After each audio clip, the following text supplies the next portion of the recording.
આવતીકાલે Rapar model school ખાતે રાપર તાલુકાની 24 ગ્રામ પંચાયતની સામાન્ય ચૂંટણી અને 3 ગ્રામ પંચાયતની પેટા ચૂંટણી માટે મતગણના હાથ ધરવામાં આવશે। આ અંગે કલેક્ટર આનંદ પટેલ, પ્રાંત અધિકારી જ્યોતિબેન ગોહિલના માર્ગદર્શન હેઠળ રાપર તાલુકા મામલતદાર HB વાઘેલાની અધ્યક્ષતામાં મતગણતરી સવારે 9 વાગે હાથ ધરવામાં આવશે।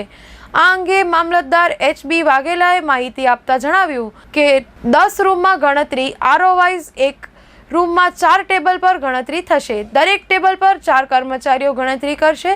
આ માટે 40 કર્મચારીઓ સહિત કુલ 57નો સ્ટાફ તૈનાત કરવામાં આવ્યો છે।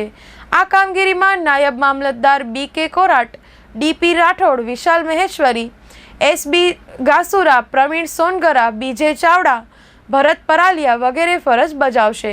કાયદો અને વ્યવસ્થા જાળવવા માટે પૂર્વ કચ્છ પોલીસ વડા સાગર બાગમારના માર્ગદર્શન હેઠળ તૈનાત કરવામાં આવશે। આ અંગે રાપર PI JB બુબાડિયાના જણાવ્યા અનુસાર DYSPની 5 પોલીસ ઇન્સ્પેક્ટર, 6 PSI, 96 પોલીસ કર્મચારીઓ, 70 GRD, 40 હોમગાર્ડનો કાફલો ફરજ બજાવશે।